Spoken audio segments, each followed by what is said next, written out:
And Football at 4 is powered by the Inside the Birds podcast. It's brought to you by Bet365. Whatever the sport, whatever the moment, it's never ordinary at Bet365. Yesterday we had a Mosher Mailbag Monday edition, and if we didn't get to your questions, I see questions that came in throughout the day. We'll get to those again next week. And, of course, right now we're going to take a look at the Eagles as they are officially 2 weeks from the day they report. They will be at the NovaCare Center. Not next Tuesday, but the following Tuesday. Eagles will report and be on the practice field the following day. Football at 4 will be all over it as we are right now here on the Sports Bash. Adam Caplan is here with a Tuesday edition of Football at 4 on the Sports Bash. 2 weeks from today, Adam, the Eagles will report. You know the summer is a-flying when we're talking Eagles reporting. Yeah, it's funny when people say, the start of the offseason, or we know it's coming when we have the draft. I always say this first day of training camp. Reporting is one thing. You can't do anything other than you have meetings the day before the next practice. But just to see who's there and what these players look like, is there any difference from the 5 weeks they've been off? And you also want to see the rookies, right, or the younger players. And one of the guys we're going to talk about today is a guy that, when you and I were talking about in a recent Football at 4 about, okay, who are the bench players, who are the guys who will be in sub packages, and who are the guys in backup roles? The one guy we really glossed over, but could have a bigger role than you think. Not only Mike is Tanner McKee, number 16, going to be the number 2 quarterback, but as we've learned throughout our time here on Football at 4, and also Eagles fans know, you can go back to Michael Vick. When he got hurt, when Kevin Cobb got hurt, then Michael Vick played. You could go through what happened when A.J. Feely had to play, which was shocking, Mike, when he had to play. And then his tape was so good, somehow they got a second-round pick for him. You just never know what's going to happen. And Tanner McKee is a guy that, and we've talked about him now for 2 years, and we'll get into sort of his rise and what happened at Stanford and around his career. But the reason why I want to bring him up is, man, if he had to play, I know people would love to know how good he could be. Yeah, I mean, I was at the game last year. He played against the Giants, and everybody went crazy for him for the one day. I thought in the first half he was really good. In the second half, They kind of figured him out a little bit. They ran the same play figuratively over and over and over again. That little wheel, drag across the back to the tight end there. But let's talk about McKee because, you don't ever want to think about an injury to your starting quarterback. But the Eagles did win a Super Bowl with the backup quarterback. So McKee, he dropped to the 6th round in 2023. Why didn't anybody else have him as a prospect of higher regard? Yeah, so Mike, here's the way it's explained to me. So he only played 2 years at Stanford. He was on a Mormon mission for 2 years. His tape was intriguing because he's 6'5.5", is a very strong arm, but not a real good athlete. Didn't move out of the way all that well. Showed some good pocket presence and willingness to stand there, but his numbers weren't great. Now, the second year that he started, I think he averaged over 33 pass attempts per game. So you saw that if you give him some volume, maybe he could handle it. Now, you have to always look at context. Like, well, what is he working with? Elijah Higgins, who was a big jumbo receiver who would be drafted by Miami, then the Cardinals would claim him off waivers and make Higgins a tight end. Michael Wilson, who was a third-round pick for the Cardinals, is still there, hasn't really done much for them. But that's all he really had. He didn't have any high-end talent to work with. So I think that was part of it. And as one scout told me, if you were putting a grade in and you were giving a draft grade, well, you're talking about transitioning what he could be. He thought that he had low-end starter qualities. A guy that was an area scout at the time for the West, and he said you saw the body, but the reason why you didn't see him as a more than bottom of the NFL type talent in terms of being a starter, you didn't see him as a good enough athlete. You just didn't see that he can move. You didn't see enough of him. There's a term, you jumping on the table for a player. This is not a guy you might have jumped on the table for, but you understand why he at least was drafted because there was something there in him. Yeah, he's interesting because of his size, as you mentioned there. But in training camp, this is your opportunity to shine. In 2023 is when he got his first opportunity. Is that when the Eagles said, hey, we may have found our backup quarterback? Well, Mike, it's interesting. In 2023, he didn't really have a great training camp. To be honest with you, when we were watching him, Because you have to remember now, back then, when you're taking a guy in the sixth round, let's call it like it is. You don't expect the guy to ever contribute. That is a backup round. And you're thinking, probably low end backup, nothing better than that. But then certain things happened. Marcus Mariota, he didn't have a great training camp. Ian Book didn't throw the ball very well. They liked him. Pretty good athlete for the position. Smaller, remember they cleaned him off waivers from the Saints. And they had McKee. So let's put it this way. Mariota was locked into the 2 position. And Tanner did not have a great training camp. But understand something, Mike. Every NFL team gets access to preseason tape. His preseason tape at 23 was very intriguing. He was at Baltimore, right? If you watched that game, boy, you saw some really good throws. Then they faced the Browns here, and they also had 2 joint practices. I was at those practices. And then they hosted the Colts. You saw enough on there, knowing the way this league is and with his size and arm strength, he pretty much put himself on the team by what he did in the preseason. And we know how he likes to give his draft picks anyway. Probably wouldn't have cut him based on Howie's history. But there was nothing in training camp that said he should be on his team. But that preseason tape, Mike, was really intriguing where you're like, you know what? They cannot try to put him through waivers and put him on the practice squad. That's way too risky. Adam Caplan, football at 4. We're looking at one of the more important, underrated important guys. Hopefully not important, but he could turn into an important guy. Yeah. Everybody always loved the backup quarterback. Tanner McKee is right now likely the backup quarterback. How about last year? He gets into OTAs. He had some. They brought in guys. Pickett, they make the trade. Will Grier, they had brought in, who had been a really good college quarterback. So what stood out about him last year?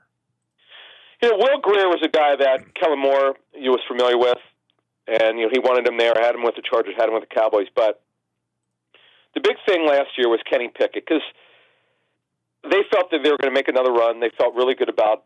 Let's put it this way. They thought they could be a playoff team. I just want to be clear that it's not like they were thinking Super Bowl. And they weren't really thinking Super Bowl in 2017 either, but, hey, it happened. But they thought they'd be a nice team. They thought they'd be improved coming out of 23. And Tanner, you could definitely see in OTAs, Mike, there was something with his footwork. We didn't see this before. He was moving better. And then in training camp, it was like, wow, is this the same guy? It looked like they were working on his mechanics and his footwork. And I, to be honest with you, Mike, I was stunned. I was like, wow, I did not see this before. And no one I talked to around the NFL and scouting ever mentioned this. They always said that he didn't move all that well, and he was just okay getting out of his own way. And with pocket passers, like if you watch Jameis Winston, who couldn't run a lick, Jameis learned over the years to move out of his own way, and he's a tall pocket passer. Just to give you an example of guys. Most quarterbacks now, Mike, Kirk Cousins is one, doesn't move all that well, but he found a way to get out of his own way.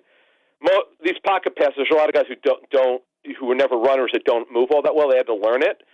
But whatever they worked on with him last year, in their quarterback room, Doug Nussmeier, and obviously Kevin Patullo was involved, and others, it really looked good, Mike. And it looked like, Mike, it really did look like that they were on something. But you mentioned Kenny Pickett. They had to get through the Kenny Pickett situation because they traded for him. They got him from the Steelers, so they had to get through that. Pickett did some nice things in training camp, but when you were watch training, you could ask Andrew DeCecco the same question because he and I were there. When you watch both quarterbacks throw, you go, it's like night and day. There's a major difference. I know in the games they had the option. They started Pickett, but if it wasn't Pickett's a veteran. He was a first-round pick, and they had the real choice. Would they have started McKee over Pickett if they in a bigger game, or was Pickett still the guy? That's a great question, Mike. I would say this from what we had heard last year. If you at least I would say to the latter part of training camp and through what we had heard through practice during the regular season, it's very clear that McKee was doing better, but you don't make those kind of decisions in training camp. You don't make those decisions in season. You do it for the next off season. So if Pickett, I think you might have asked us this on Football at 4 in February after the Super Bowl. Okay, what are they going to do with McKee and Pickett? Well, what we said was if they don't trade one of them, they're going to have a competition. There's absolutely no way it won't be open. It was very obvious to what we had heard that McKee was ready to go. And you mentioned his tape, the Giants game where he looked pretty good. Enough. You take all the preseason tape in the 2 years plus that Giant game. Yeah. And you go, okay, there's something here, and that's the whole point of this, Mike. And as you were saying, what would happen, it's like when the Eagles drafted Jalen Hurts, let me just bring this up. This is 5 years now. Their thought process 10 months after they extended Wentz's contract was, let's develop Hurts for 3 years as his backup. We know with Carson's injury history, he'll probably play a little bit. If the tape is good, we'll flip him. No one knew what would happen with Wentz, that he regressed to the degree. It just, things work out. Well, I'm not saying McKee's not competing for, nor do they think he could ever take the job, even if Hurts got hurt. But what if McKee played 2 or 3 good games and it's really good tape? Well, who's to say they can't get a second-round pick next year? That's the whole point of this. Absolutely. And the Phillies, as you mentioned, the Eagles, have been pretty good at finding guys that take players that were probably not as good as the compensation they got back in return. The Eagles traded Pickett to Cleveland. Where's he on that depth chart, you think, right now? Is he in the mix? He's in the mix. The Browns will tell you it's wide open. My money would be on Joe Flacco. Mm-hmm. He knows that offense. He was with them 2 years ago. I know they have a different play caller. Stefanski may call the plays this season. The offense changed a little bit, but he knows a lot of those coaches. He knows that building. And is Joe the same player he was 2 years ago? Probably not, where he put the team on his back. He is the reason why they made the playoffs, and last year wasn't as good with the Colts. But Kenny Pickett will have a chance to prove himself. By the way, he didn't play badly in the regular season. He did okay. I know he got knocked. A lot of the fans don't like him, but the Eagles thought he did okay. Well, if you're the backup quarterback and you don't, come out and win games like Nick Foles does, you're a nothing burger, right? I know. And it's funny because people forget when Nick was hurt in 2014. After the great 27-2 in 2013, he didn't play as well in 2014. People forget about that. All right, real quick, let's get to how do other teams see McKee? When you look at other teams around the league, because we're talking about possibly trading him off, how do teams see him? They're aware of him. Jeff, I'm talking to Moshe about it. Jeff's heard stuff from other people. He and I have. They're all aware of him. They've seen the preseason tape, especially pro personnel people. It's their job to know about him. I think it's something that. Now, I want to mention this. I'm not thinking Kyle McCord will be the reason why if they shocked us and traded McKee. Well, obviously they would play in it. They would think McCord's ready, but the Eagles' thinking is not that McCord would be ready to be the 2 of the season. That's not their thinking, to be clear here.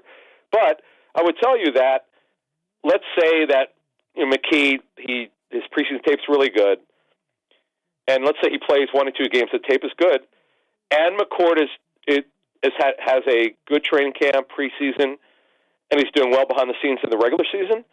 That gives the Eagles more leverage to trade McKee next year going into March. That would give him a reason to trade McKee if McCord's progressing. Right, so the McCord draft pick, if he becomes the McKee, then they can get compensation for McKee if they feel comfortable about McCord. So ultimately, the McCord situation is something that bears witnessing in this training camp, much like the McKee was back in 2023.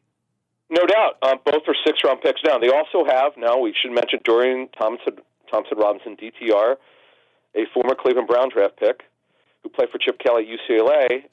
We outlined this at the time of the trade. Howie Roseman really liked him for that draft 3 years ago. Didn't work out for the Browns. Were looking to move him. It just didn't work out there. You never know if a guy lights it up. He's got movement ability, can run.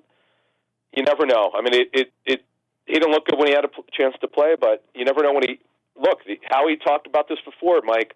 People laughed at it, and I understood it. When he talked about the quarterback factory, this is what he was talking about. I know it's hard for people to get that out. Some of the things that Howie said over the years, people like to make fun of, but now you understand it. This is what Howie was talking about, developing quarterbacks. All right, Adam Caplan here. By the way, ESPN.com did their rankings of the best defensive tackles. This was coaches, scouts, executives. Jaylen Carter on the list at number 3. So we'll see if Jaylen Carter's ready to take another step forward this year. I thought number 3, he was behind only Chris Jones and Dexter Lawrence. Fair or unfair? I would say where they are now, see, you got to take the body of work of Sexy Dexy, as his nickname is, and Chris Jones. I would say this, if you want to say who's the most talented right now, it's probably Jaylen Carter, but in terms of he just hasn't been around long enough. Yeah, that's fair. I mean, they're both great players. Chris Jones, it's interesting. He dropped to the 2nd round, which is a surprise, but there were some maturity issues when he was drafted. He became one of their leaders for the Chiefs. You could throw out all that the the stuff that came out for that draft when he came out. He's terrific. Dexter Lawrence is phenomenal. Great draft pick for the Giants. But Jaylen Carter, Mike, is just, and you got to give the Eagles credit here. Howie Roseman, he made a choice. He got good enough information. They thought they could handle him. Everything we've heard pretty much has been very good. And he knows, Jaylen knows, this is a big year. The Eagles don't wait, Mike, as we've been outlining, and all the fans know. The Eagles, after year 3, that's when you could sign a drafted player to an extension. They don't wait. If the guy's kicking butt still, he's getting an extension. Yeah, and the area for Carter to improve, they say, is consistently, I should say, winning his one-on-one matchup. So that'll be something we'll see if Carter improves on. 4.5 sacks, 8.8 pass rush win rate last year. Can Carter be even better? That's another story we'll be watching here on Football at 4. Adam Caplan, everybody. We'll be back on a Friday edition of Football at 4. And don't forget the Inside the Birds podcast, which you can get on all podcasting platforms. Just search for Inside the Birds. And, of course, with us right here on Football at 4. Thanks, Adam. Thank you. Here's Adam Caplan, everybody, here on the Sports Bash Live on 97.3 ESPN. It is Football at 4, and, of course, it's powered by the Inside the Birds podcast.